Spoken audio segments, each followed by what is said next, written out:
I will start the meeting with a Mihi and Karakia.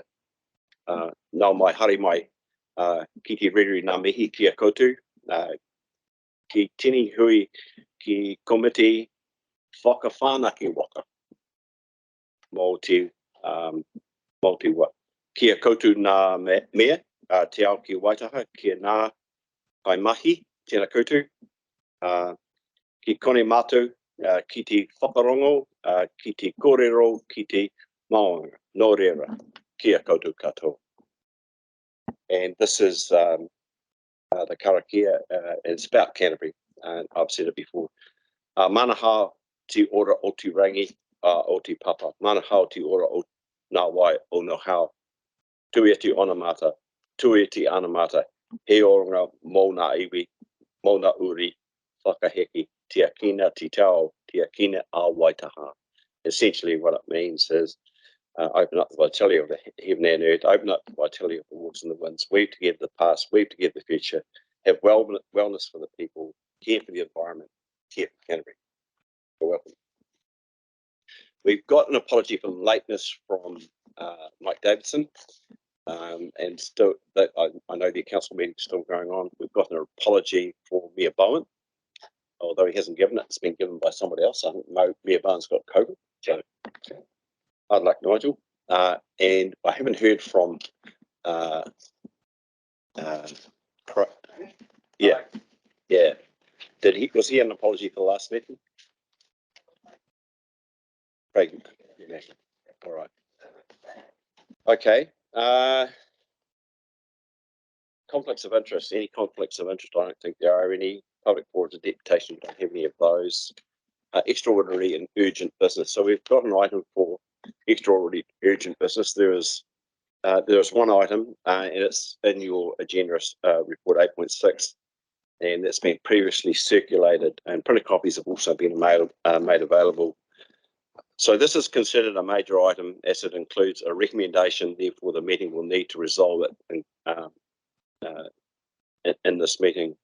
Now, the reasons why we're doing that is that it was not prepared in time for publication with the agenda, and we believe the matter cannot be laid because the Regional Transport Committee only meets quarterly. Then we need to get on and get this done to expedite this matter. And the recommendation, we've got the recommendation up there.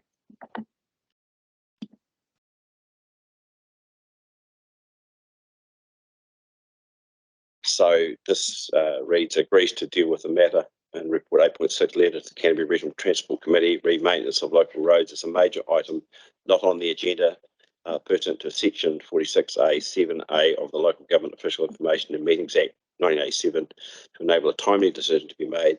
And since the next meeting of CRTC is not on until August 2022. So I've got a move. Can I have a mover for that procedure? Thank you, Neil, the seconder. Thank you, Dan. All those in favour? Carried. So item 6 on the agenda is notices of motion, and there aren't any notices of motion. And so we'll move to the minutes. So the unconfirmed minutes of the previous council meeting are on page 11 of our agenda. Are there any matters that you've seen of accuracy relating to those minutes? If not, can I have a mover that moves to confirm the minutes of the Canterbury Regional Transport Committee meeting held on 17th of February 2022. Thank you, Craig. Thank you, Murray. All those in favour? Aye. Those against? Carried.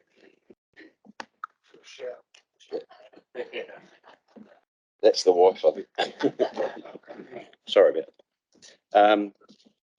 So thanks for that. So we'll go to report items. Now we've got 6 of these. The first of them are pretty straightforward, which is the resolutions. 8.1, Jesse. Do you want to speak to that? Thank you, Mr. Chair. Kia ora koutou. So this is a report on that'll be a standing agenda item, paper on the RTC's agendas going forward. It just outlines the status of the resolutions from previous meetings and any outstanding resolutions that need to be addressed. And in terms of this current report in front of you, there are none outstanding. And there's also a workshop this afternoon in terms of the regional land transport plan scope reviews. So nothing to report at this stage, just for your information that that's there, and that'll be a new report going forward. Thanks. So, just a verbal update, Mr. Chair. I'm happy to circulate a bullet point set of PowerPoint slides, later, but it's not spectacular enough to warrant a full presentation for the committee today. But look, just a few items that I thought it was worthwhile updating the committee on, in terms of progress on mostly national work programs. The first is to note that consultation on the new regulatory funding model has now concluded, and the results of that consultation will go to Cabinet for their decision. But to recap, you will all remember, sadly, our rather spectacular regulatory failure of a couple of years ago, which the reviews into fairly clearly determined were the result of a systemic underfunding of the regulatory framework and land transport over some years. The fees and charges within our regulatory function haven't been adjusted for somewhere in the order of 20 years. And so on behalf of the government, we have undertaken a consultation with the public on adjusting various fees and charges in order to make sure that the full system was collecting revenue in the right places, but to the right amount in order to fund itself to the right level. As I say, the decision on what those should be is not ours, it is Cabinet's, and they will take that decision sometime in probably the remainder of this year with a view to those coming in next year. It's worth calling the committee's attention to the fact that the Minister has now signed off on the new speed management rule, which will entail fairly substantial changes to how we manage speed as RTAs and as a committee. And it does contain implications for this RTC. At its very least, it will require the RTC to take, I think, two decisions. One, if we so choose, to ask RCAs to prepare speed management plans, and then once those are done and the consultation is done, to pass those up to the Director of Land Transport for sign-off. But I think the most important thing for members to dwell on now is to just note that what the new rule is trying to achieve is moving us away from a piecemeal road by road review of speed to a whole of network view about what appropriate speed on a network should be, and to systematise and regularise that into the 3-year cycle of RLTPs, so that speed management plans become an addendum effectively to the full RLTP. It does mean an increase in workload for particularly the regional councils, which haven't had a role in speed to date, and I understand the feedback that was given from many regional councils and RTCs during consultation. The ministry and the minister have decided that this is the way they wish to do things, so we will have to try to make that work, and we're certainly here at Waka Kotahi to assist where we can. But it does represent a substantial change in the approach to speed management and speed changes from the system we've had in the past. I'd just like to note one of the consistent messages that Waka Kotahi has heard loud and clear from local government over successive stakeholder surveys and engagement is that our business case process is painful and difficult to use. And we are undertaking a review of how to streamline that process. It would be fair to say we still believe that business cases are the correct way to move infrastructure projects forward, but we do recognise that there are rough edges that are less than ideal, and I understand that local government sector should see some more engagement on some proposed changes for that in the near future. Two more items. One is to note, you may have seen media already from what I've seen in the North Island so far, but you will see it down here soon too, on the rollout of the very first bilingual signs in the land transport system. So we now have a legal Pura school sign, which will replace the old school signs as we go through normal maintenance and replacement. So it's not an impost of new cost, it's simply a change in the sign as they roll through. But that is the very first in what will be a quite substantial change in road signage in the system, and you will see next year probably the first substantial wave of much more signage being altered so that they are bilingual as opposed to monolingual.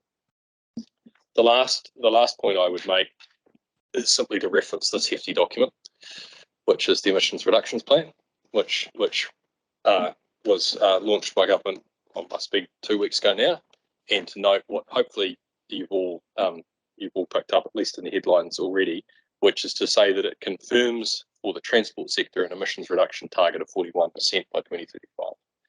It's not.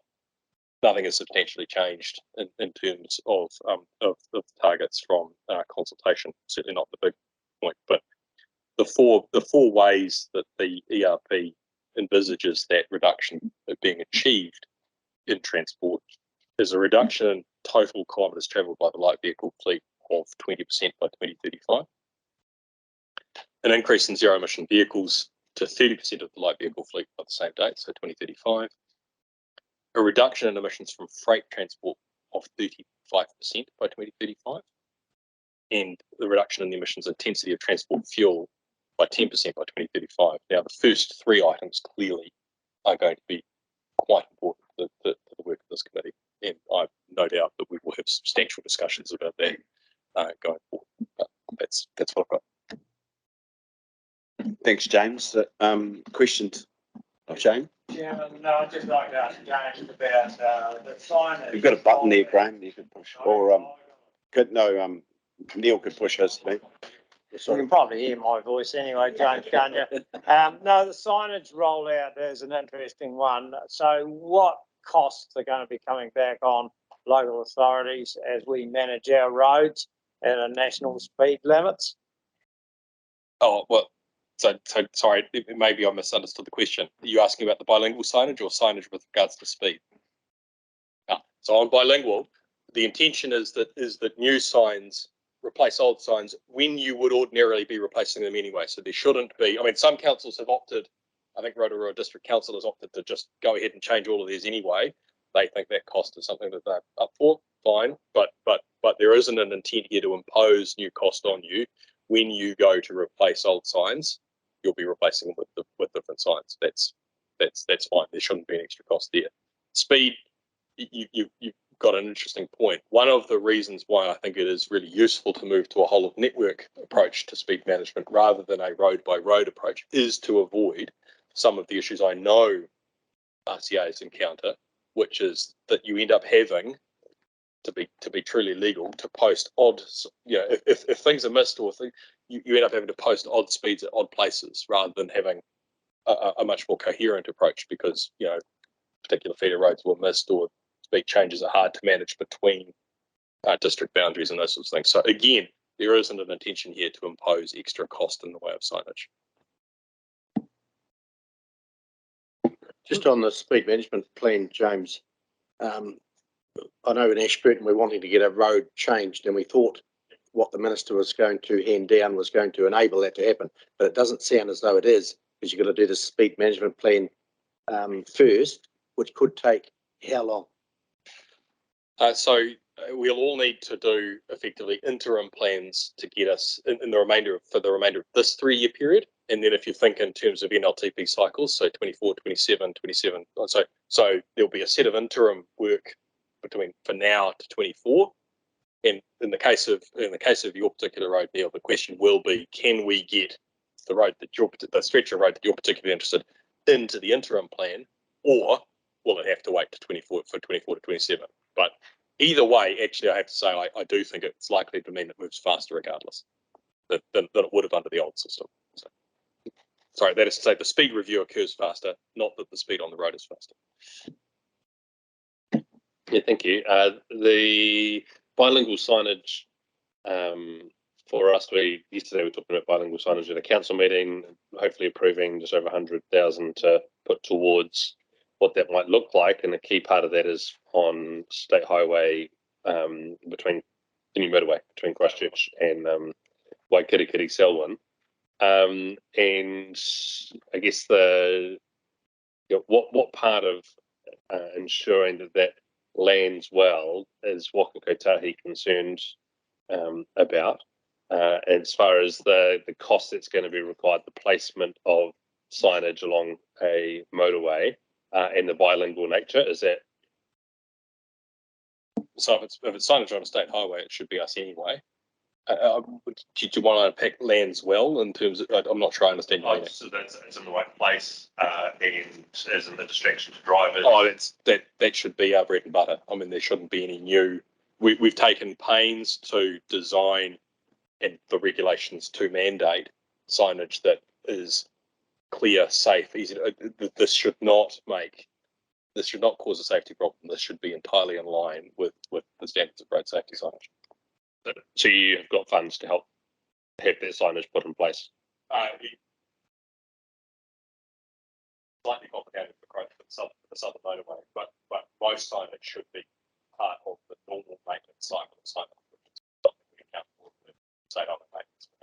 Okay, I'll talk to you after the meeting about that one. And secondly, just feedback around speed limit changes, state highway between Christchurch and Akaroa, which travels through Selwyn, and just some feedback from our council that, as a key stakeholder around management of the roads that neighbour that state highway, feed into that state highway, and the changes around that speed limit that will push people off the state highway to use our local roads. We felt that our engagement was less than satisfactory.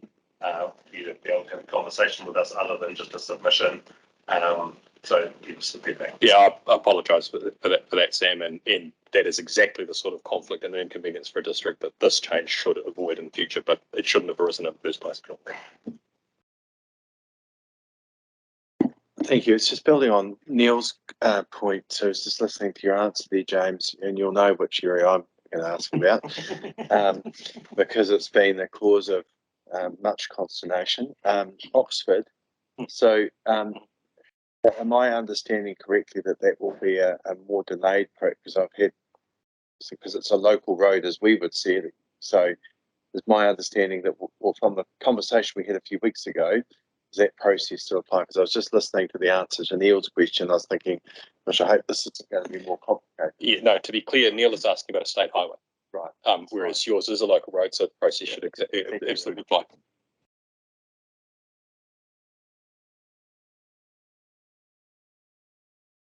Oh, it'll be no surprise to James either about the question. State highway at Pukeko Junction, James. When would you envisage that portion of the state highway would be triggered into a speed reduction? Or So at the latest, I would have expected us to pick that up as part of the 24-27 speed management plan. I will ask the question as to whether it might sit in the interim plan before that. But we will be publishing. We will all have to, but from a state highway point of view, we will be publishing a Canterbury-wide speed management plan for the state highways in Canterbury, and that is we pick that sort of thing up. So, yeah. may I ask, where would that be published? How will? Yeah, thank you. And so therein lies the imposition on regional councils and the RTC. The consultation requirements principally sit with the regional council. So we would prepare a speed management plan, hand it to this committee. The committee would then push it out. So it will be public.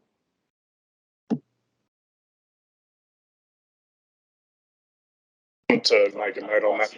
Sorry, and I was going to see if we could maybe possibly get the blinds pulled down for members over on this side of the table. But no, just in terms of the regional speed management plans. So I was just going to suggest for the committee, if you're happy, we're happy to bring back some advice through the regional road safety working group and TOG members back to the committee about what this means in terms of the changes and also the resourcing and budget and things that will be required to actually deliver this work over the rest of this RLTP period and into next, because obviously we've only budgeted a certain amount of money for certain tasks and resources associated with that. So if the committee's happy with that, we'll do that. Yeah, I understand that there's a conversation around the naming of the bridge at the airport and Memorial Ave that I've seen a letter from the Brevet Club interested in a conversation about that. And so just wanting some clarity on a process from Kotahi around how that would be handled and processed. I don't know whether that's on further to our agenda today, but for Kotahi to give us some advice. It was going to be on our agenda today, but I'm sure that Jess can fill you in on that. I've been approached. My opportunity was to put on this agenda, but staff advice to me was that we needed to ensure that we're batting down the right line here in terms of trying to cover off all the, which is staff, isn't it? You know, I mean, that's what they do, James. And so I don't know whether you've been involved in that conversation at all, but there is a well, Jess, you can take over. To speak to that, Mr. Chair. So I've do have an email drafted back to you actually on this. Just haven't hit send on it. So there are a few complications, I guess, just from our perspective. There's in terms of the we don't know necessarily whether that's the right person that's been put forward. In terms of there might be some other complications around that. Those are the types of considerations on any application for naming of a bridge that I would assume. So. We wanted to provide some advice back around how that, some of the concerns, risks, those types of things as to providing a letter of endorsement, essentially, which is what the regional council's been asked to do. So, but I haven't had a chance to speak to our chair here, who's been involved in annual plan deliberations over the past week. So the personal question is significant, which is Air Vice Marshall Park. But there's a few things to check out before we can just chuck a name at a bridge. And he is a significant person in our history, and he's significant to the Brevet Club. But we need to get through our processes first. But that's advice Sam will come to you. No, you haven't done anything wrong at all. It's good that it's actually out. I'd forgotten all about it actually. So that's fine. Are we happy now that we've interrogated James enough? So we'll just go to 42. The recommendation is receives the update directed regional relations from Kotahi, and James has also said that he will make that available to you if you need it. So maybe we'll just see if you need it. So someone like to move that? Thanks, Sam, and thank you, Craig. All those in favour? Those against, carried. Now, my remiss of me to not acknowledge Kiwirau. Sorry, Mark. Good to see you here. And as we get to these items involving rail, feel free to speak. In fact, if you need to say something, anyone around the table can say something. We won't be able to vote on anything, but I don't think we're going to vote on anyway. So here we are. So if we move to 8.3, Luke, Transport Officers Group. Page 43, that is on your agenda. Thank you, Mr. Chair. So the purpose of this paper is to receive for your information the unconfirmed minutes of the Regional Road Safety Working Group meeting and the Transport Officers Group meeting, which were held on the 12th of May and the 21st of April, respectively. The minutes of both meetings are attached to the item. The Road Safety Working Group meeting was held in person in Rangiora, and the main topic of discussion was the new setting of speeds rule and speed management, and the group were fortunate to have an expert come to speak on that, but I won't go into that because Mayor Dan may like to speak to that further. The Transport Officers Group meeting took place online over Microsoft Teams. There's a little bit of discussion on the Streets for People program funding, with 4 councils in the region having put in funding applications and 2 councils having been successful. We spoke a little bit to the emissions research, which is still underway, that's in the Regional Transport Committee work program, and also spoke quite extensively to the passenger rail notice of motion. And that is a further item in today's agenda, so I won't labour on that either. And back to you.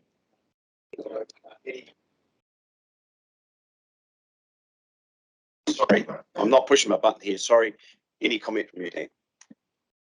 Thanks, Mr. Chair. Just to add to what Luke mentioned, we actually had a very good meeting, and in fact ran out of time in the end because of the interest of particular topics. But the Road to Zero reporting and the work with that, working with David Scarlett and the team there and a smaller group to pull that together was very good. But the conversation that we most enjoyed, I think, was the presentation from Charlotte Church on the regional road safety and the new Waka Kotahi speed management. And I would really suggest to each of you, she's agreed to make a time available to get her along to your council because the way Charlotte put it, it was an excellent explanation and very practical in her application. She's a consultant working for the city, but also Waka Kotahi, and we all found her presentation really, really good. So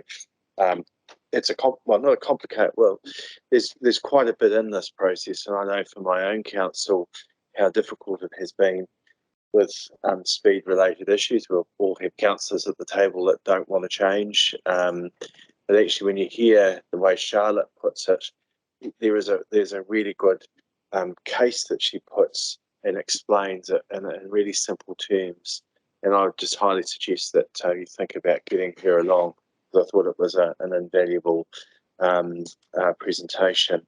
The other was around probably the piece of work that we've asked to come back further as around rural intersections in the coroner's report on the Ashburton accident. So it's to give some advice further on that. So that work's been, we've requested to assist council. So a really good meeting, and I thank staff for their work in preparing that. But again, Charlotte was, we're really lucky to have you there that day. Thank you, Dan. Question, yeah, just on those rural sections and rural intersections and the coroner's report, there's another coroner's report going to be coming for Ashburton as well, because there was 4 others killed in a van that went through an intersection probably just about a year ago now, actually, not quite a year ago. So that one's yet to come. And we've got other intersections I know of, which straight through being, and another 3 that I'm aware of where people have died. So it's quite important that we do something with them. So how long will we be waiting for this work, low cost treatments that could be applied? How long do you think it'll take before we get some direction on that? Sorry, Mr. Chair. I don't think it's particularly long, Neil. I think I think the coroner's report really did sort of, catalyse some work. I would expect. When's your next meeting there? Next meeting is. Oh, sorry.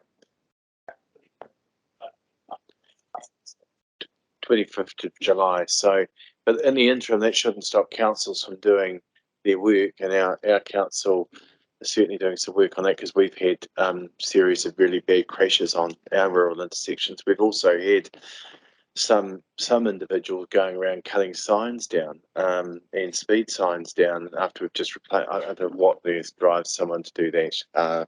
It's madness, but they have been. So this work is really important, because it does need to be done, and we also then need to understand what it means, the implications for our respective districts. So we'll make sure that that's reported back as soon as possible. Thanks for that. I think that'd be quite valuable because our next meeting's in August. So if we could do something, maybe have a discussion around that at August meeting would help. Murray, your turn. Just a question. So Charlotte French, and how does one contact you? Can those details be included or by you? Okay, all I need. Thank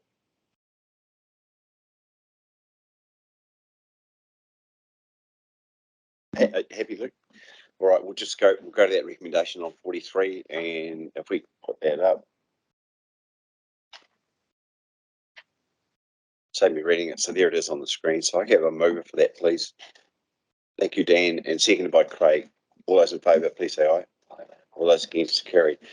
So what I'm trying to do, I guess, with these next 3 items, which are quite interesting, the Southland Freight one, which is the next one, is a pretty complex piece of work that was done, and I think other mayors may have had an opportunity around Zone 5 and 6 where I gave a little synopsis of what went on there.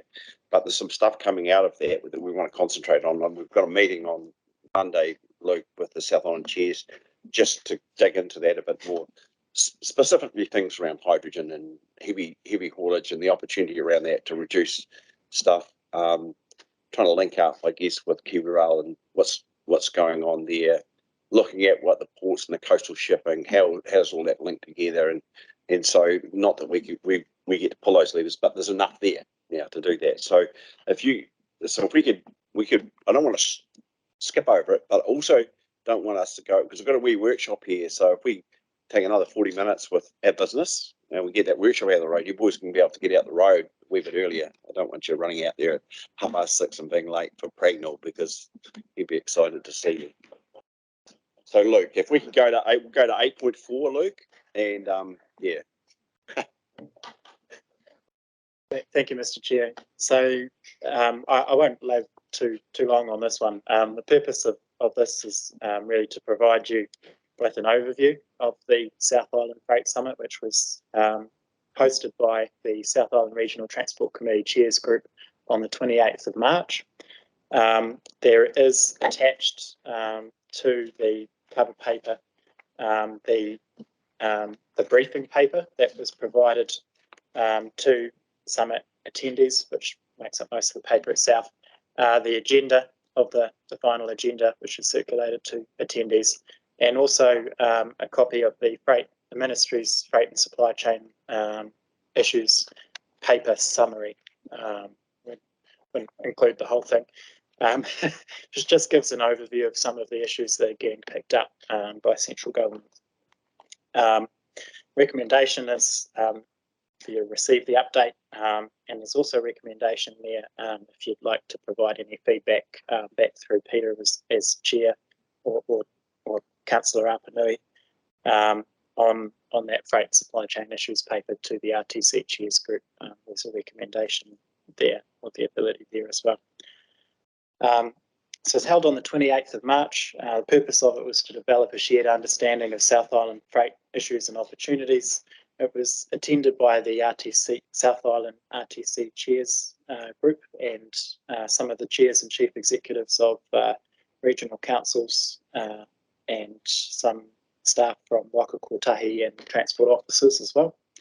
The guest attendees included the CE of Littleton Port Company, Sue McCormack, Chair of KiwiRail, Principal Advisor for Supply Chain at the Ministry of Transport, Chief Operating Officer at Ngāi Holdings, and a number of other key stakeholders, which were designed to give a broad overview of the sector with a focus on rail and coastal shipping. Came off the back of an in-person meeting in November of last year, where they agreed to host this joint freight summit, and it discussed a broad range of issues. It was run over 2 sessions. There was a morning session on infrastructure and an afternoon session on operators and stakeholders. The key takeaways from the summit were a need to make greater use of rail and coastal shipping and to work more effectively across across transport modes, lack of resilience and over-reliance on a single mode, and the need to build more redundancy into the supply chain system. And thirdly, the need to shift to more of a hub and spoke model over time that works effectively across road, rail, ports and coastal shipping, and can improve efficiency and competitiveness for the sector and for the South Island. So this is quite well aligned with the direction and this committee's forward work program. We're primarily delivering freight stuff through the South Island RTC Chairs Group currently, and at the South Island level. And the chairs post the freight summit also met on the 16th of May and agreed to directed staff to draft a submission on the Ministry's National Freight and Supply Chain freight and supply chain issues paper, which will lead into a national strategy. And I'll be meeting again on Monday to finalise that submission and to get that into the ministry by the closing date of the 3rd of June. Beyond that, I think there's more work to be done in terms of providing staff advice to the chairs, and it's likely that this might be picked up in the next term in the new year, but there's certainly work that can be progressed at the staff level in the meantime. So that's... Thank you, Luke. And Mark was there and did present for Kiwi Rail. So, Mark, I don't know if you've got a comment. Yeah, just look, it's a privilege to be involved. Since the meeting, there's been a lot of interaction between Kiwi Rail and the presenters. So I've caught up with Todd from Ngāi Tahu, been out and seen Kirsty at LPC, and so I think the strengthening of the relationships was absolutely crucial. I've also caught up with the mayors on the West Coast and touched base with Sam this morning, just also explaining the Kiwi Rail story in a little bit more detail. So that's fantastic. I think the exciting part for us in Kiwi Rail is that, you know, we're starting to now deliver on some of the initiatives that we talked about. So if you just go a few k's across the road here at Waltham, so we've started the construction of the $40 million mechanical hub, which we launched about 10 days ago. So that's fantastic. We've started ripping up the track in Picton, which is awesome.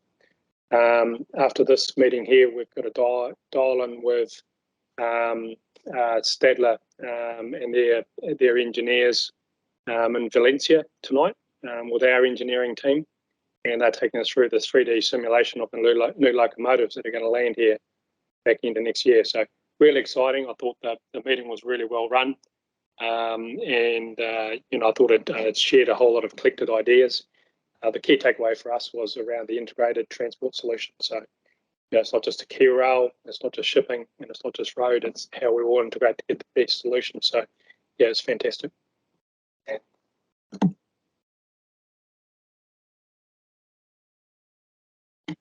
I thought well done. Yeah, like it was the start of something, and it's not like it landed a whole lot, but put all of the issues on the table that we're all facing. And I think I highlighted the fact that one region alone is not going to be able to deal with this. And so whether it's the people that are involved or the structures that needs to be thought about to ensure that the outcomes sought by us all when we were there talking about it can actually be achieved is going to be an important next step into that. And I think also for that to be able to provide confidence to the government to continue to invest in what those outcomes look like means continuing to put our best foot forward. And I think our existing structure doesn't necessarily help that. And multiple regional chairs from regional councils. No, I'm not trying to. Anyway, there might be other ways of structuring ourselves that provide greater input for all the TAs. Yeah. I think that's a very valid point, and we found a wee bit remiss in the fact that we didn't go a bit wider, but we did get some concentrated feedback, and we did have, I guess, the people that we thought we would get to. The really good strength around this is these guys down here that did all the heavy lifting on this, specifically Luke and I see Claire online too, Claire Pattinson. So that's awesome, and we're the Secretariat for South Island Regional Transport Chair, so all the powers in the room, Jess. And I'll just say a couple of things about that. The South Island Link is really important over a number of things, and we're having conversations with South and Otago, the West Coast, on other areas, on other things.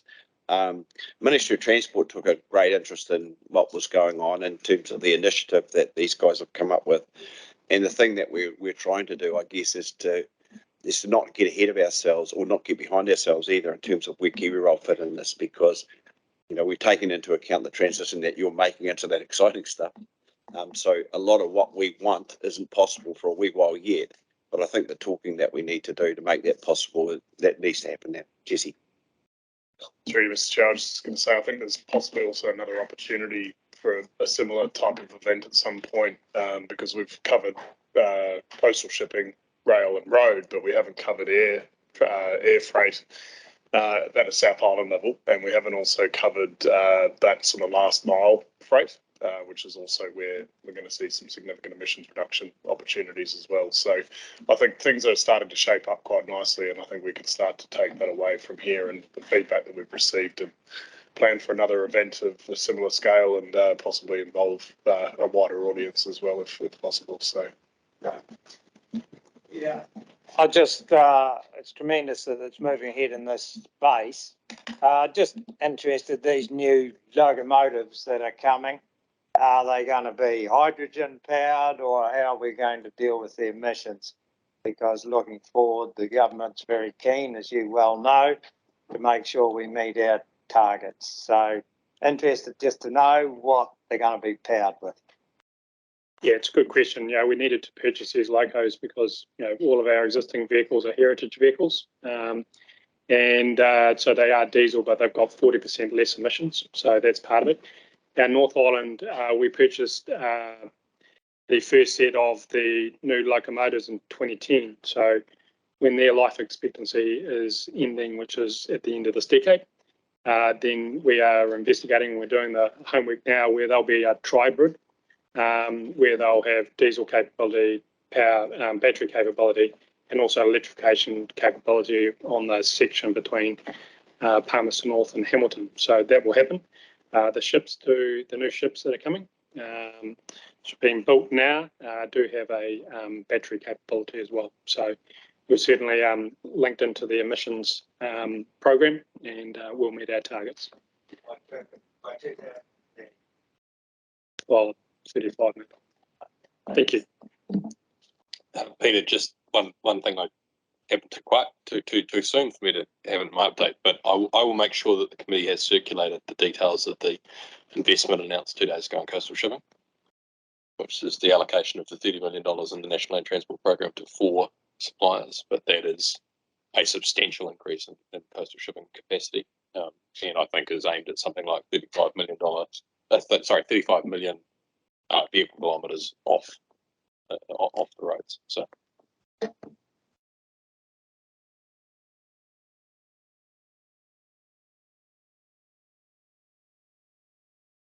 Just one point. At a local level, Christchurch Airport has an incredibly impressive story around carbon reduction, and Malcolm Johns, they're very understated about it. It's incredible. Sam and I were at a presentation at lunch last year, and I had no idea that that's the journey they were on. And I think that's, the local level, it would be worth actually hearing from Malcolm, because it's pretty inspiring what they're doing. It's world leading. So something we should think about at some stage. It's a point really well made, Dan, because we were going to have CIL in this conversation because the story is such a good one. And, they make the point, and I think we should all take this point on board, that we've got to try and concentrate on margin maintenance here. We can't just say, look, we want gold-plated service on these things and take the margin off the people that are trying to get things from the ports to the market. So that's their story, and I think it's a really, really good one for Canterbury. Why didn't we do that? It's a bit controversial if you go over the Waitaki River in terms of CIL. What are you doing coming down here? But we will do something with them. We will do something with them as part of where we headed with this. Anybody else on this? So the recommendation is there. A mover, please. Thanks, Neil, and thank you, Dan. Moved by Neil and seconded by Dan. All those in favour, please say aye. All those against, that's carried. Thank you very much for that, Luke, in terms of being reasonably brief with that. We're going to 8.5, and this is the passenger rail piece. So this comes out of the notice of motion that we had before us on the 17th of February. This is where we've got to, and I like also the person that's done quite a bit of work on this, and there's some people online that are going to speak to, I think, Jess, but Sam Bellamy down there. So we're just really quite privileged to have Sam work on this because he's done such a lot of work, and he's put some really good perspective on it in terms of how, when, how fast, what are we trying to achieve. So the meeting in February was a wee bit round it because we were quite late with that notice of motion, but I think we got ourselves into a good place with this now. So Jesse, I'll hand over to you. Thank you, Mr. Chair. So yeah, just like to introduce Sam Bellamy as a team leader in strategy and planning in my team here at Environment Canterbury. We've also got Angus Gabara, client director for rail and transit at WSP, who's online. Kia ora. Kia ora, Angus. And I believe, I think we've got Turnus Van Schalkwyk as well online, technical director technical director for transport at WSP, who is also involved in all of the Greater Christchurch MRT business case work, so direct link into this work as well. Yeah, kia ora, thanks. Jesse out one line. Thank you. Thanks, James. Just in terms of those online, yeah, if you don't mind muting, that'd be great. Thanks. So, yeah, through you, Mr. Chair, this report's being brought back to the committee today to respond to the notice of motion, as you mentioned, that was presented to the committee on the 17th of February. Just for your information and to bring it to the fore of your mind, the notice of motion requested a staff report with recommendations on the progress of passenger rail in Canterbury, and that the report include matters such as cost, capacity to deliver, funding mechanisms, alignment with similar projects, and to be conducted in consultation with local councils.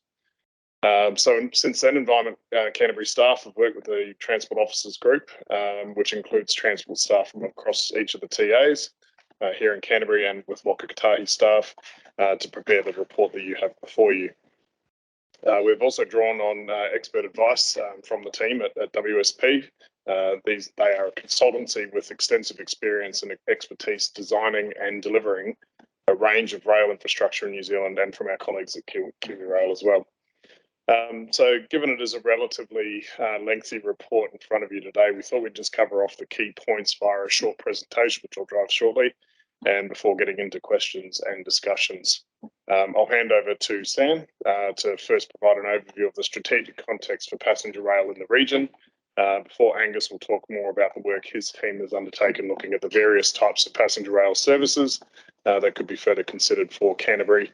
I'll then end the session by recapping the options we've identified for how this committee could progress passenger rail going forward. So I'll just hand over to Sam. I'll drive the presentation here and we'll talk you through this. Thank you. Thanks, Jesse, and good afternoon, committee members. As Jesse mentioned, I'll just cover off briefly what's kind of touched on in the report around the strategic context and some of the key work that's being progressed at the moment in the region around passenger rail. I don't really need to tell the Canterbury Regional Transport Committee that we have a rail network in the region, extending north, extending south, and across to the west coast. The role of rail, particularly in the region at the moment, is to support our freight and supply chain system. And currently we don't have any, what we kind of term sort of general passenger rail services. Also, probably don't need to tell the committee that we do have scenic passenger rail service currently run by our colleagues at Kiwi Rail. These services tend to be more targeted towards tourists rather than people looking for everyday means of travelling. So really the context of rail in Canterbury at the moment is very much focused on its role in the freight and supply chain system, and less so in terms of the connectivity of our people across the region. Nationally, the role of passenger rail is seeing a renewed interest, particularly in the context of the urgent need to reduce our emissions from the transport sector, and that has only become even more evident over the last couple of weeks. Last year, the government made some changes to the Land Transport Management Act that enabled funding for the rail network to be incorporated into the GPS on land transport and to be directly funded by the National Land Transport Fund for the very first time. And really, this new approach to the long-term planning and funding of rail in New Zealand, coupled with the new strategic direction that was set through the New Zealand Rail Plan a couple of years ago, is really recognising the important role of rail in moving our people and moving our goods, and the wider sort of benefits that it delivers to society. And you'll be able to read in the report, if you wish, on pages 70 and 71, some of these key benefits framed under MOT's Transport Outcomes Framework. If you don't mind just flicking through, Jess, great. So in terms of some of the previous work that has gone on investigating passenger rail in Canterbury, to be honest, this has particularly been focused on informing long-term public transport planning in Greater Christchurch, potentially reflecting the fact that such a large percentage of the population does live in that particular urban sub-region. A number of studies and reports have been undertaken over the last couple of decades that have considered how to stage the implementation of a rapid transit system in the Greater Christchurch sub-region. which has provided really useful insights, both in terms of a rail-based solution and a bus-based solution along some key corridors north and sort of southwest of that Greater Christchurch area. This previous work that has been undertaken over the last couple of decades is helping now to inform the work being undertaken by Waka, Kotahi and the councils in Greater Christchurch, including Christchurch City Council, Salwin and Waimakariri District Councils and ECan, to develop the Greater Christchurch Mass Rapid Transit business case. And this is a real priority piece of work, both for the sub-region, but also a really important piece of work for the region more widely. Its real aim is to identify whether a future investment in mass rapid transit is justified in Greater Christchurch, and if it should be, what would be the types of routes or modes that would be best used with that MRT system. Just as a bit of background to that particular piece of work, which is underway, back in middle of last year, the team investigating the MRT system released an interim report and explored 3 potential MRT scenarios. This included a scenario based on the current railway lines in the sub-region and 2 other scenarios looking at street running solutions. The report showed that intensification and development along each of those corridors does have the potential to grow public transport ridership, although the street running scenarios based on this interim report was projected to attract much higher ridership than the heavy rail scenario. And this is partly to do because of the frequency of stops, the integration with existing land use, and in particular, I think for the street running scenarios, potentially their strong focus on serving the central city, which is potentially more of an advantage, I suppose, for those scenarios. But I think the real key conclusion out of that particular report from last year was that MRT would be viable, or there is demand likely to exist in the future for MRT to be viable in Greater Christchurch. Another key conclusion from that interim report was that an MRT solution is only going to work if you've got the people living too close to where they can access the MRT solution. So it does need those supportive urban development patterns. Hence, over the last about a year, the work on the MRT has been closely aligned with the work that the Whakawhanake Kāinga Committee, which is the newly established Urban Growth Partnership for Greater Christchurch, which is essentially the Greater Christchurch Partnership with the Crown now joining it. And the work that they are undertaking to develop a new spatial plan for Greater Christchurch to ensure that any consideration of MRT corridors, whether it be rail or some other solution, is absolutely fully integrated with how the Greater Christchurch urban area is going to grow and change in the future. And we think there's some really good learnings about the integration between the look at what a mass rapid transit solution could be, as well as how the sub-region is going to grow for what might happen at the Canterbury level. Next stage of this work is to further test the value proposition of all 3 scenarios with the aim of identifying a preferred route and mode by the end of this calendar year. So as I mentioned, spatial planning, I think, is an important component of looking at any potential passenger rail solution for the region.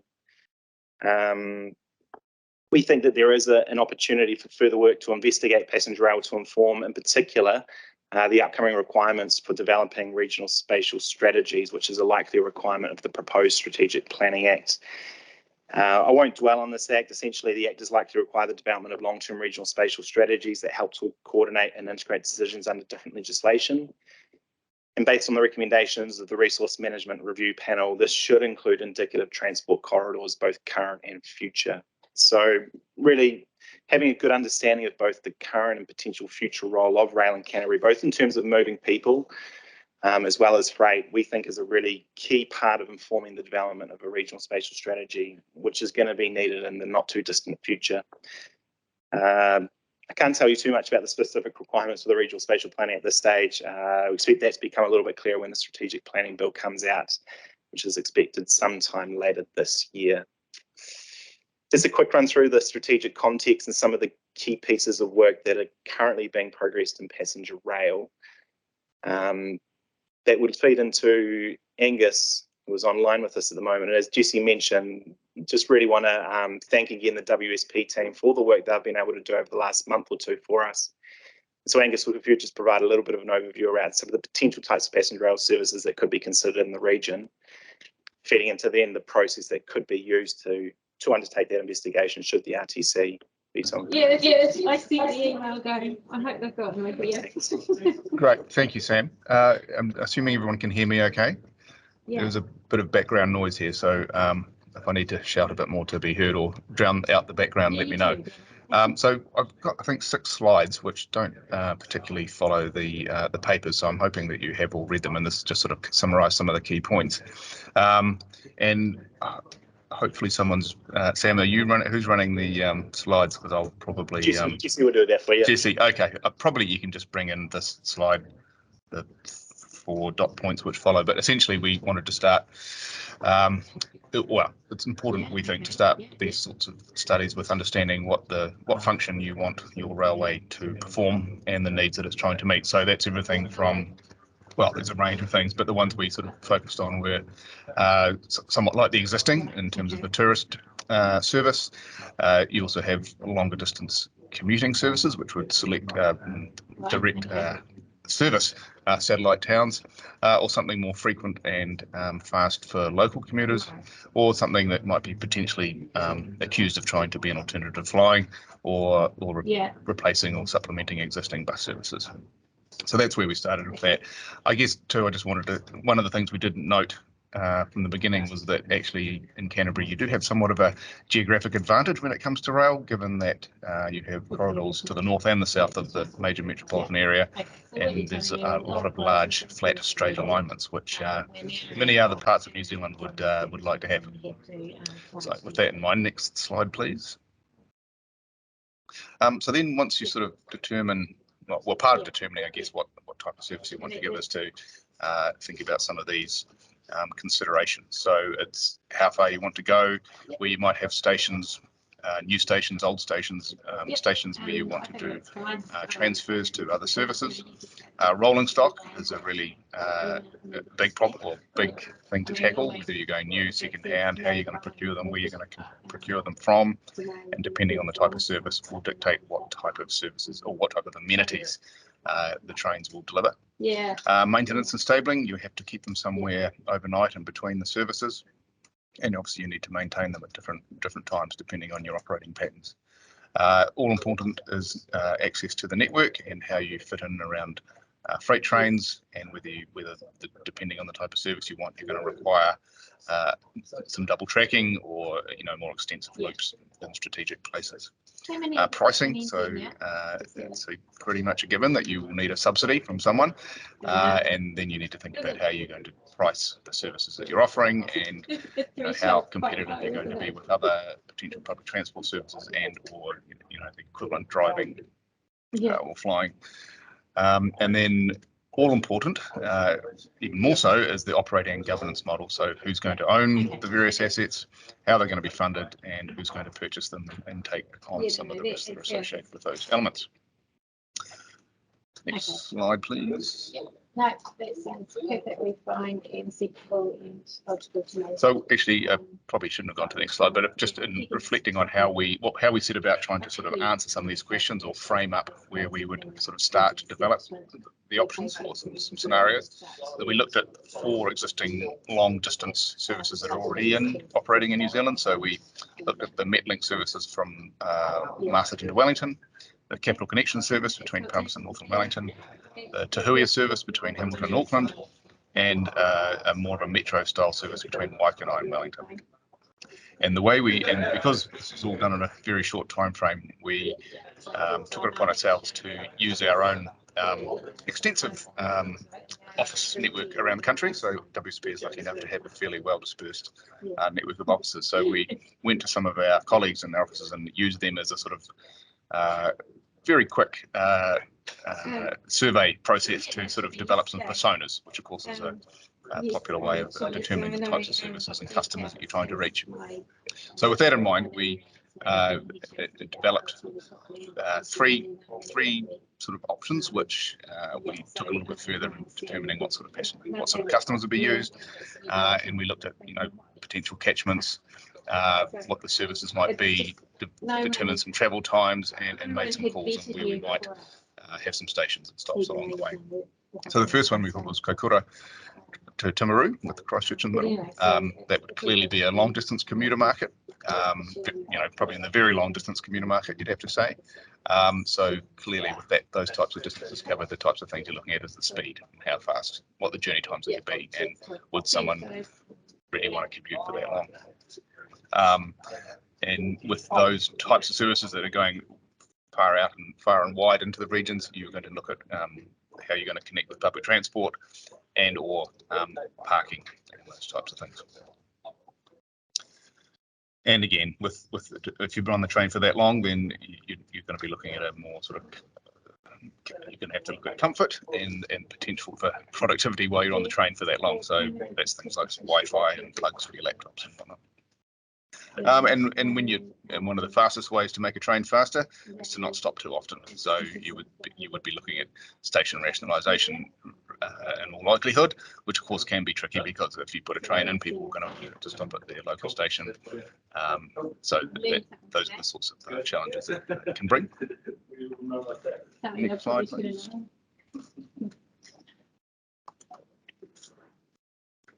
So the other one we did, which is at the other end of the extreme, I guess, would be Rangiora Christchurch Rolleston service.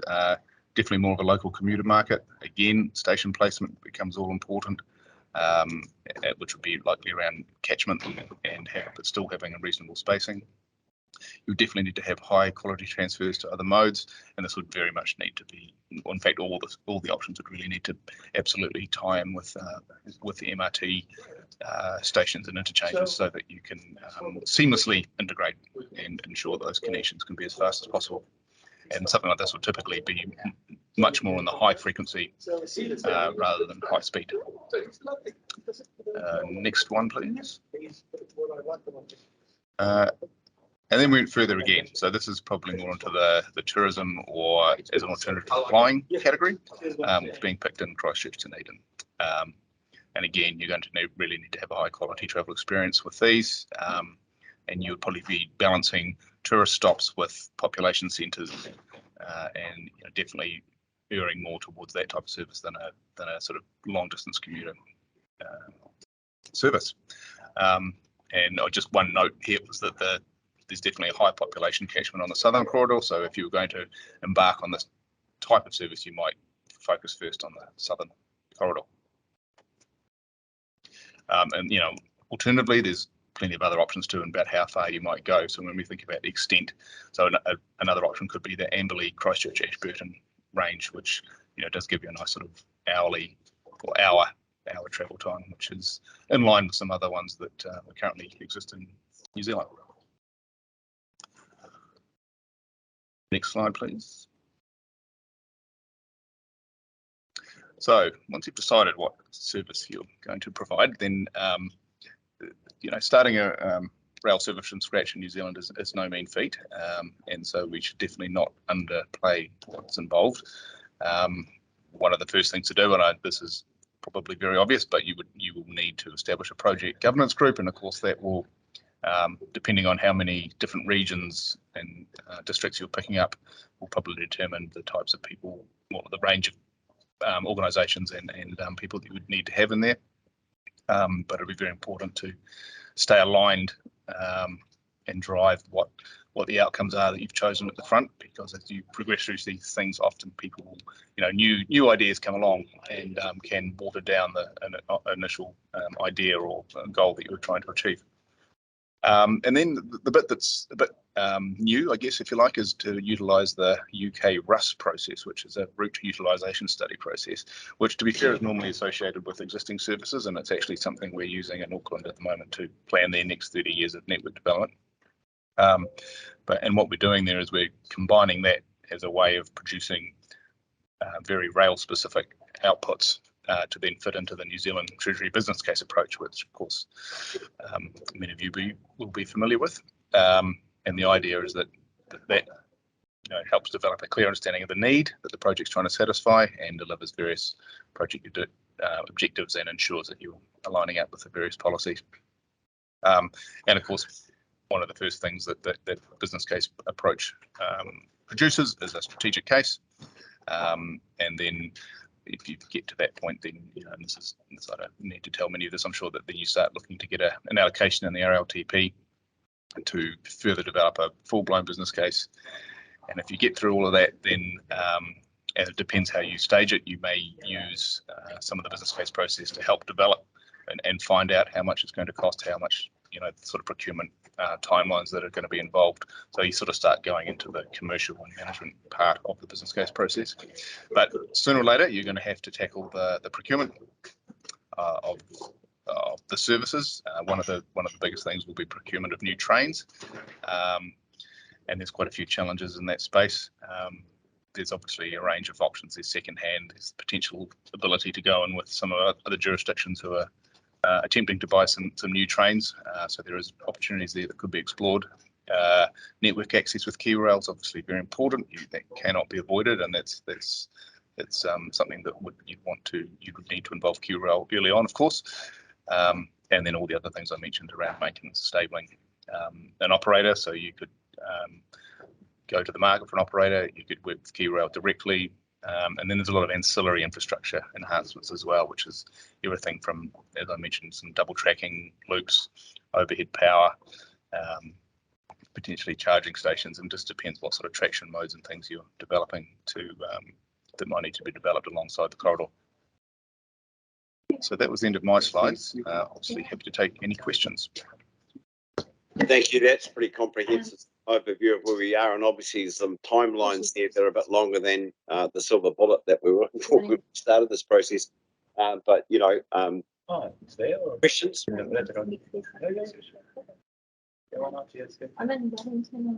Jesse. Angus, would you mind just muting your microphone if that's all right? Thanks. Can I just speak to the last slide if that's okay? Yeah, thanks, Angus, in terms of the context that you've given. So in the context of what's been covered by previous speakers, staff have developed and considered the three possible options for how work on passenger rail in Canterbury could be further progressed, which are for the consideration of the committee today. The first option, as you've got up on the screen there, would see the committee defer the decision to progress any further work on passenger rail at the current time, except for continuing to monitor the work being undertaken on the Greater Christchurch Mass Rapid Transit business case. This option would enable the committee to continue to focus its efforts on other priorities such as improving road safety, reducing emissions and achieving freight mode shift. It would, of course, not preclude a future decision to progress passenger rail, but would signal an intent not to progress it for now. The second option on your screen there would see the committee commence investigations into regional passenger rail during financial year 2023-24, with the scoping of this work to begin next financial year. This option would provide the committee with the necessary time to work with partners and stakeholders to scope a comprehensive process to further investigate passenger rail in the region, and would enable the scoping to be informed by the MRT work and the requirements for regional spatial planning, as Sam mentioned before. The costs of scoping this work during the next financial year could be covered by Environment Canterbury's budgets, while the funding required to undertake the work from 23-24 onwards would need to be confirmed once the scope was developed and agreed by the partners. The third option would see the committee pursue opportunities for passenger rail in a more expedited way than would be possible from following a more comprehensive planning process. This option could include, for example, exploring opportunities to trial a passenger rail service in Canterbury. This option would not benefit from a robust evidence-based investment case and therefore may carry a higher risk.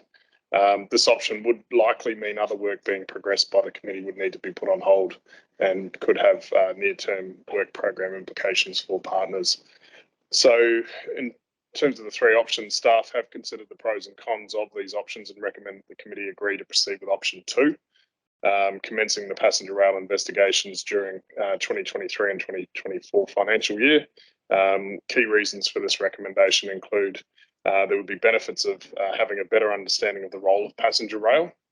A more comprehensive process would ensure that any potential future investment in passenger rail is based on a robust and evidence-based service proposal. The timing of progressing this work needs to align with the work underway on the Greater Christchurch MRT business case and the upcoming work on the regional spatial planning. This work would also likely involve a number of government authorities and mana whenua, as partners. It would be critical that time is made available for a partnership approach to be pursued. And also the Ministry of Transport is developing guidance to assist in the planning, costing and other considerations for establishing new passenger rail services. Building in time at the scoping stage would allow officers to understand and leverage off this work. And probably the most critical constraint on the committee and councils in Canterbury in progressing passenger rail is resourcing. Allowing more time to commence the rail investigations allows staff to properly consider the resourcing, which reduces the impacts on other projects and reputational risks. So that's the recommendations from us as staff. Hopefully what we've provided to you today has satisfied the response for the notice of motion that was put at the last meeting. And we're happy to take any questions, and both Angus and Turnus are online as well through you, Mr. Chair. Firstly, thank you. It's a very comprehensive report, much appreciated. And here, what you're talking about cost, what is the likely cost of option 2? And what work would be compromised by doing it? Because I realise there's a work streams underway. Just want to understand that. And also, James, is NZTA willing to contribute towards option 2 if that's the will of this meeting? I'm just in terms of option 2 in terms of the investigation work. I guess I pretty much know what you're going to say. Thanks, Dan. Let me try and answer the question, but by doing it, by making another point, because the emissions reduction plan has landed relatively recently. The work, I think it's worth just building on the comment in the report about the work that the Ministry of Transport is undertaking. If people want the citations, I'm happy to refer people to page 178 in the emissions reduction plan, or page 22 in the table of actions, which commits the Ministry of Transport initially, but would clearly involve us later, to consider improvements to and new opportunities for interregional public transport services by 2025. So what that is simply saying is that the government is committing the ministry to undertake a program of work that will look at exactly this sort of thing, and most importantly, the policy environment within which it sits. Right? So you've had a really comprehensive report on existing policy settings, which is absolutely important to understand. But the government is signalling the ministry will need to look at that in the context of emissions reduction. And so, long-winded answer to your question, I'm sorry, Dan. I think that is the way in which you would envisage, other than us as investor, in terms of support for that. That is to say, we all need to understand how we can help reduce VKT in the context of interregional public transport. And there is a work stream that will be led by the ministry, not by us. And so shackling ourselves into that at an appropriate time is the appropriate way to progress this without doubling up on resourcing or undercutting other work streams. And so we would inevitably be part of that work stream. Yeah. So have you got an indication of what the cost is to do this work? And would it compromise other work streams that are underway?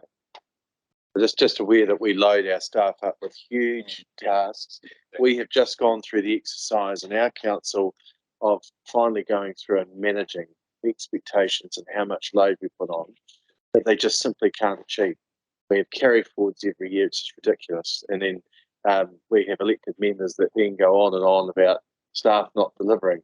So we've finally got into a process now where we've managed that. So I'm really keen to know that answer, because I don't want to support something that then puts you into a difficult spot later on. Totally accept that through, Mr. Chair. Totally accept the points there, Dan, and certainly it's a pressure that I've raised on other projects within our organisation as well around staff resource and the impact that the current work program, let alone anything further, is having on our staff. From our perspective, I guess we've got $100,000 next year in the budget for financial year 2023-24, and so that's to start those investigations, so we can start the scoping and investigations work, and that's that sort of background strategic case piece, if you like, leading in as James has just said, and as I said before, around regional spatial planning, which is where we're waiting for the RMA reforms to come through, set up the Spatial Planning Act. Transport's a key consideration amongst many modes, rail's one of many, and to feed that into that process. Same as what we're doing, if you like, in terms of the sub-regional spatial planning we're doing at the moment. We're looking at transport as one layer in terms of urban form and how that's linked together. And that's a very similar discussion to have at a regional level about regional growth, transport, etc., as those different layers of that spatial plan. So it's a staged process, and it's to accommodate the current work programs. And as you heard earlier, we've got speed management plans. We've got a number of other things coming our way. We've also got the emissions reduction plan targets that we need to start planning for in more detail as well. So very conscious of the resourcing and workload issues, and hence why we've landed on option 2 as we're still progressing things, but in the right timing with all of the other work that we need to do. I think that's that was a great point you made there, Dan. But I'll reiterate the fact that we are ahead of ourselves here a wee bit in terms of that.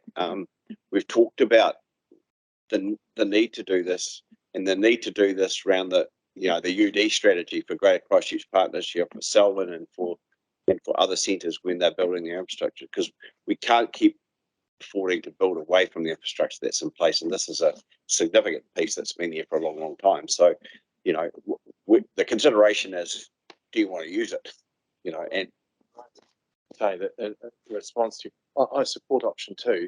I just want, if that's where we're going to get to, I was just concerned that we overload our staff with too many things that they just we set them up to fail.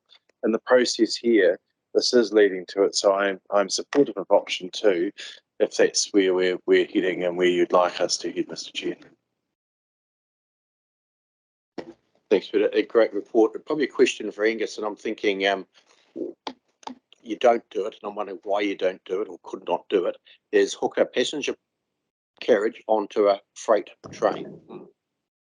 You do it with aeroplanes, with the freight underneath and the people on the top. Why do we not do it with the trains?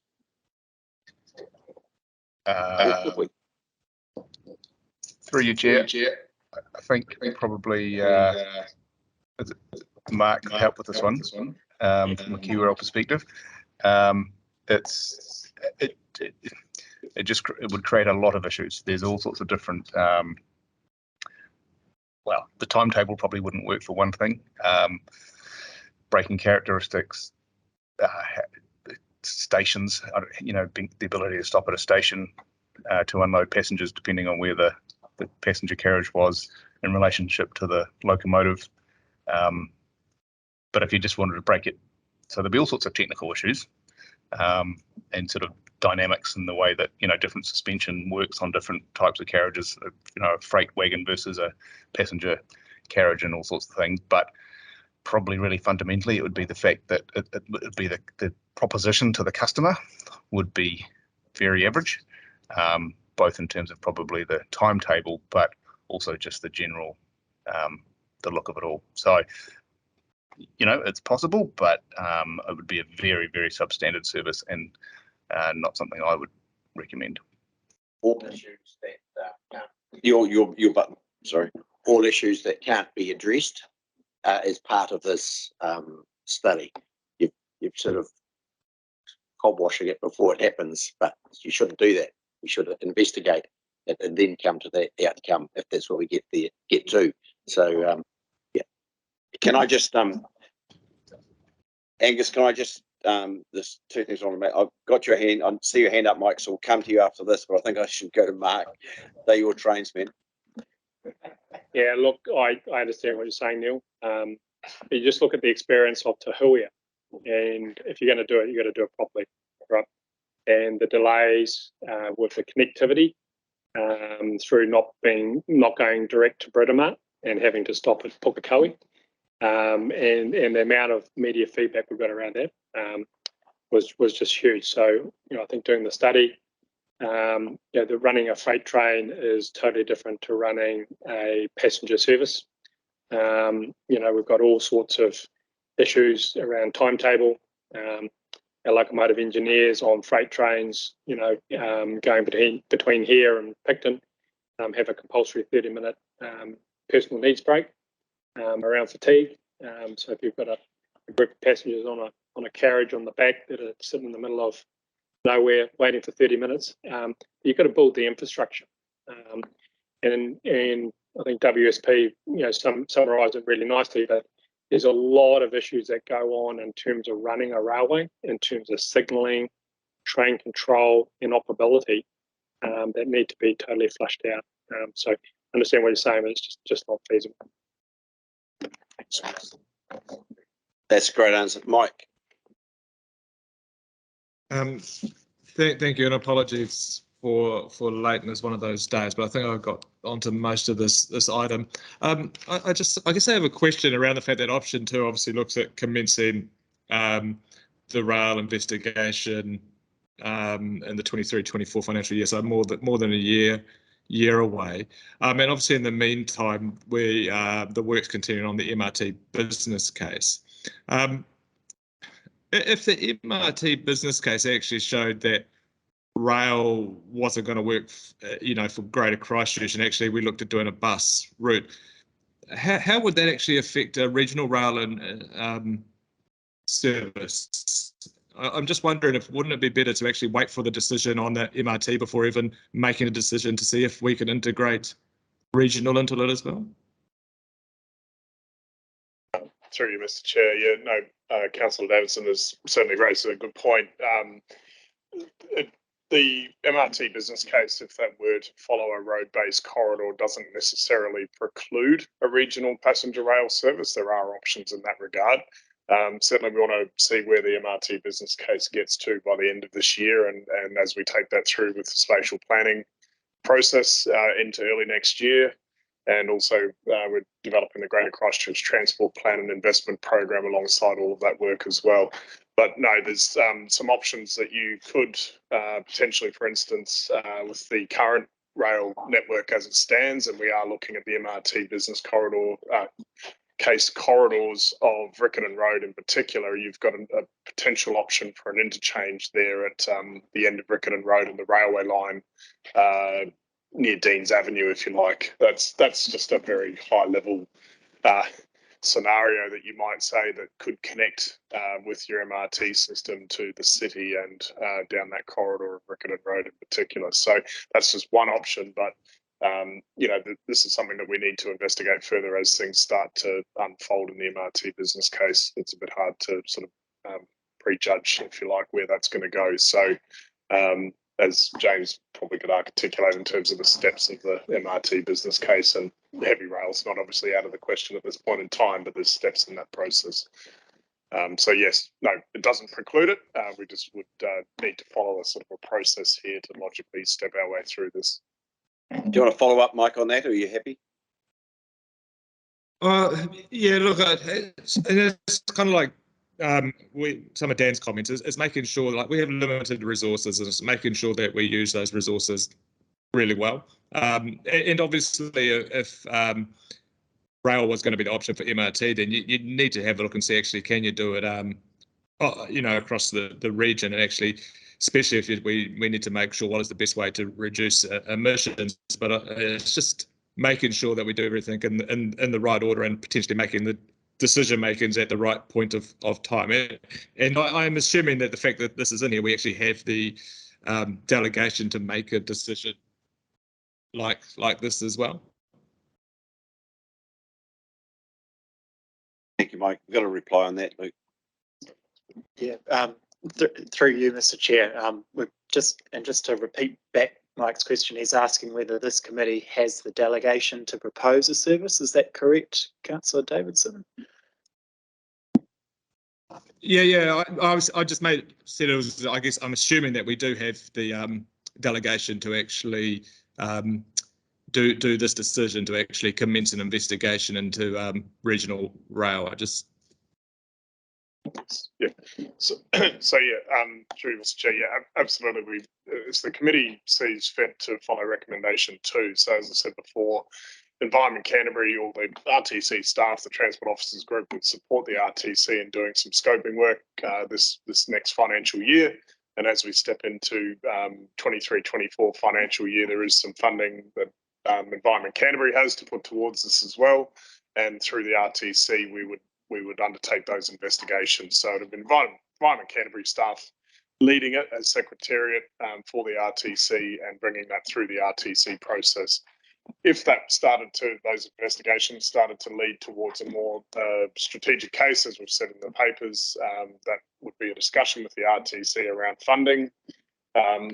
It's similar to what we've done with other projects through the Merrill Forum and others, where we have joint funding to support a larger scale project, if you like, that has deliverables within that and timeframes. So that's the stages of the process. So we're trying to ease our way through this off the back of the MRT work, certainty, etc. So, Okay. No, thanks for that.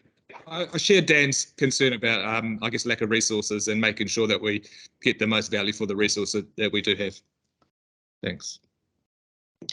Thank you, Mr. Chair. I speak in favour of the option 2, and I'm not concerned. I'm concerned about workload for staff, but actually the timing to commence this process could work to the advantage. I think there's a growing interest in perhaps some commuter rail option. Even for our district, there's a little bit of discussion around that from Amberley Inn, and we could use that time as a region to actually start having some influential conversations about and actually receiving some feedback when we get into the real donkey work of the process. So I think the timing for me feels about right. If we're able, from a resourcing perspective, able to do it well, because that will give us the ability to manage the outcome, I suppose. So for me, I would speak in favour of option 2. Anyone else want to speak to? I would just like to reconfirm or endorse Mari's words. I think we're in danger of losing the focus, and that's to get some heavy loads off the roads with freight. Passenger thing is a wee bit of a buy thing. To me, passenger rail works around timing, price, and density of people. A lot of our country doesn't have that, but it does have some heavy loads of freight on the road. So I think that should be developed, and happy to take option 2 and do a sort of a low scale approach to this in 23-24. In fact, I'll move option 2. Just to get some clarity on this, thanks, Graham. Just get some clarity on this, that the recommendations that we're considering here, that reflect option 2, Jessie. Now I think I'm Jenny. God, time to go home. Jess. through you, Mr. Chair. So recommendation 5 in your papers states agrees to commence the Canterbury RTC agrees to commence a process to further investigate passenger rail in Canterbury in financial year 2023-24 with the scoping of this work to begin in 22-23, which is option 2 on your screen. Explicit, Murray. Yeah, I suppose I mean, whilst I've spoken in support, what I'm really concerned about most is it would be in jeopardy of our roading network budget as well. So, I think this is a really forward-thinking piece of work, but I don't want it to jeopardise the funding, because we've got a paper coming to that as well. Yeah, that's right. Probably informed by James Cagle that there's no funding. So I think there's sorry, Jessica. Just on the funding aspect, if you like.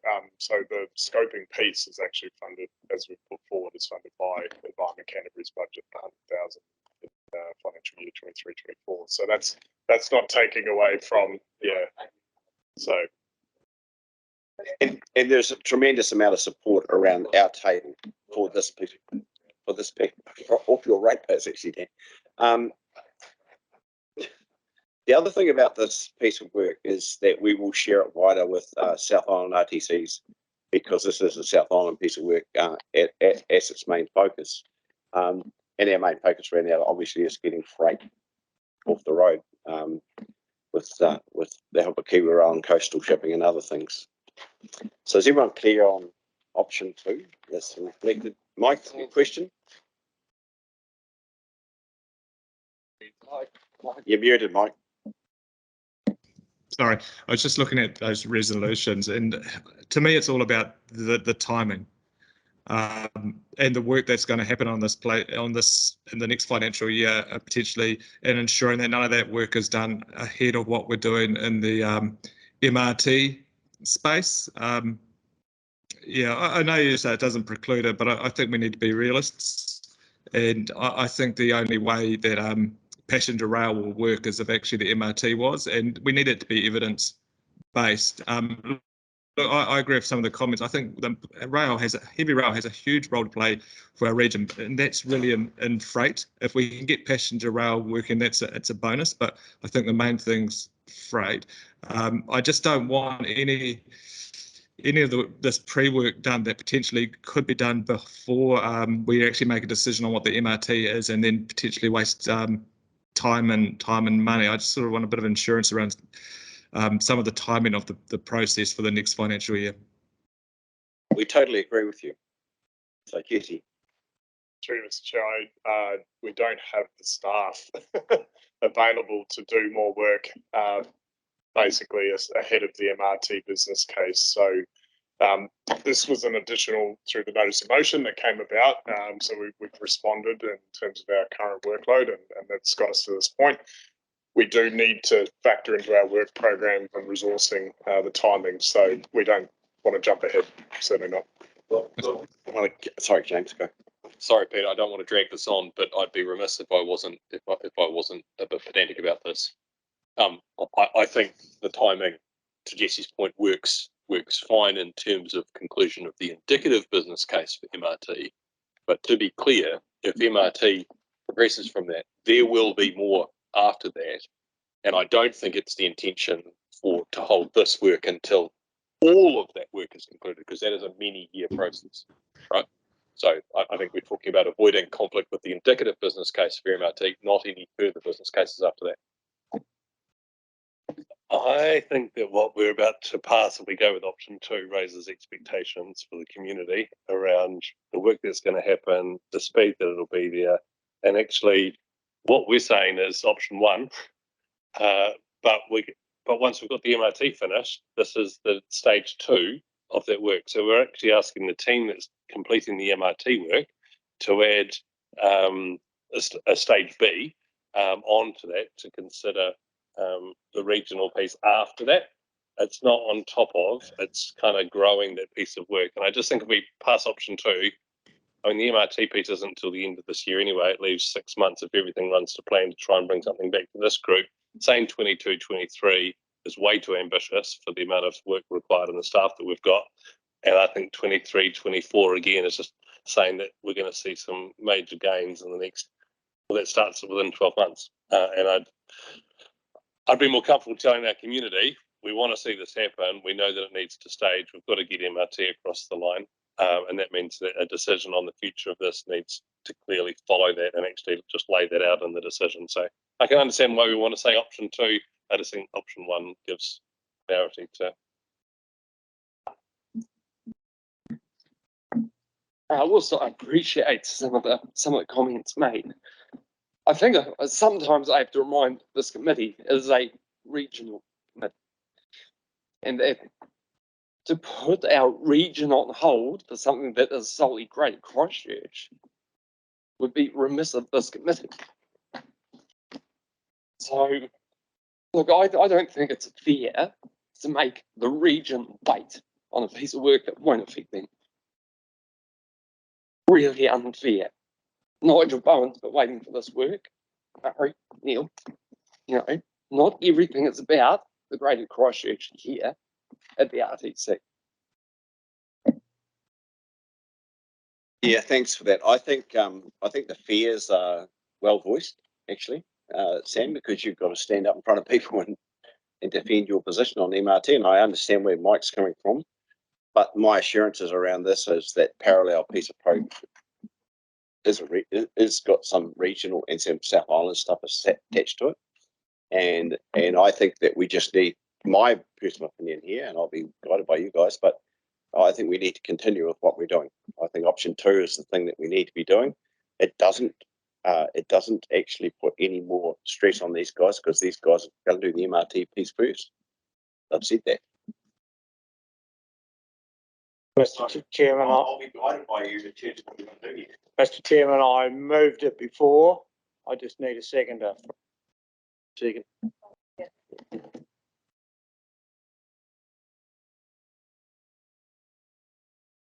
I'm not going to do the workshop. We'll move to the last item, which is a piece of special business before us. Is item 8.6, and Luke's going to speak to that.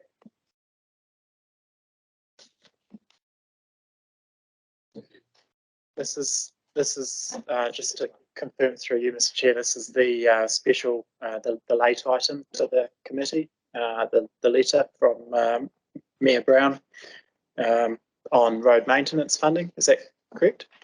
Yes. Just okay, cool. I won't keep this. I'll keep this brief. On the 24th of May, so on Tuesday, Councillor Peter Scott, as chair, received the letter, which should be attached to the report, from Mayor Neil Brown regarding local road maintenance funding. It's forwarded on to staff for discussion, inclusion in the RTC agenda, and due to the timeframes concerned, staff have not yet engaged with or sought the input of transport officers on the issues outlined in the letter. Staff, we do not support the recommendation at the foot of the letter in its current form, but instead are recommending that the RTC seek the advice of transport officers to their next meeting in August, as that recommendation sits in the front of the report, on whether current funding mechanisms across Canterbury for road maintenance operations and renewals, which is its own activity class, are sufficient to maintain appropriate levels of service, and if not, consider new approaches. So it's really some advice, seeking advice from officers there. We can then progress those discussions at a regional perspective through the Transport Officers Group and consider how that might inform program bids and RLTP development as well. We're not opposed to considering further work in this area if required, but I would just need to consult with transport officers. Thank you, Luke. Neil? I can move the motion and speak to it if you wish. Yep. I'll move the recommendation that is in front, that the staff have given in front of us. And before we get a second, and I'll speak to it really quickly, just looking at our roading network in Ashburton, which is in the letter, we should be rehabilitating 28k a year, cost of 5.6 million. We, at 50 years, if we stretch that out, we should be doing 14Ks every year, 14 to 18Ks a year. We don't. We're doing 8Ks a year. And we're putting $2 million of reserve money into our budget next year to get to the 8K or move it up to 12K. We're not meeting our needs. Our roads are falling apart. If we don't do something now, we are heading for a brick wall. So I'd move the recommendation as the staff have presented here. Seconded by you, Mari. Thank you. Would you like to speak, Sam? Yeah, I was delighted to see this letter, because it was the very question that was front and centre of our councillors' minds, that the fare rate does not allow us to continue to achieve a level of service that, and it doesn't take into consideration the economic value that comes from our communities. So be pleasing to see this, an update or a review of this. Thank you. Anybody else? I also support this letter. It's a problem that we've got. Basically, I spoke to our minister the other night about it. Also, the fact that we aren't getting enough money coming through on the roading funding throughout the country. It's not just specific to Ashburton.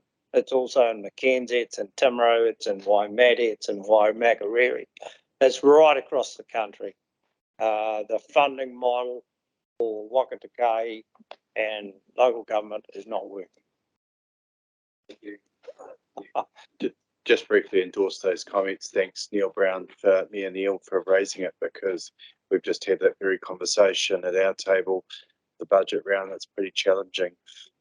We've got our roads have been saturated through weather events and everything else. We're struggling to keep up with the maintenance on those. So that we totally support this and look forward to it coming back. Thank you. Yeah, Mike. Thank you.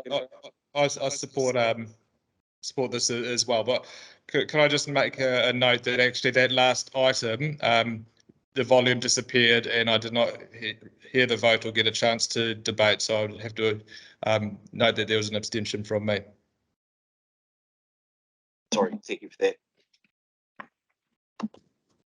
All right, so we have the motion in front of us.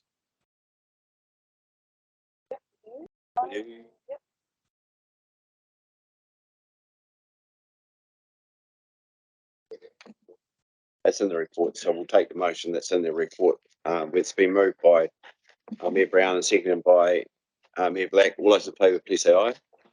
All those against? There's nobody against, but there is an abstention. Mike will note that you're an abstention from that. Oh, the previous one, sorry. Look. So you're in favour, Mike? You're in favour? Yeah, I have no problem with this. It just shut out for the last item, so I didn't get to debate actually some of the comments that are a little bit offensive, but that's fine. Thank you very much for that clarity. Look, our next meeting is on the 25th of August at 22 at 4 o'clock. We'll note that the item that we will workshop, we will do that online, and we will do that online. Claire will run that online. We'll take what we get that day and then spread that out to you and just see where we get. We're well ahead of this, Neil. Just for the next meeting, if we have an item we want to put on the agenda, when should we have it in by, and do we get a call? Yeah, no, let us know what you want to put on there. Email. Yeah.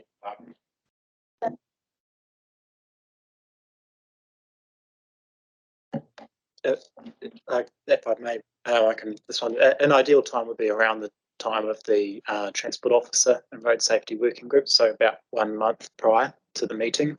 Minimum of 4 weeks for us to draft a paper, and depends on how substantial the item is. Because I don't know when your transport officers group meet.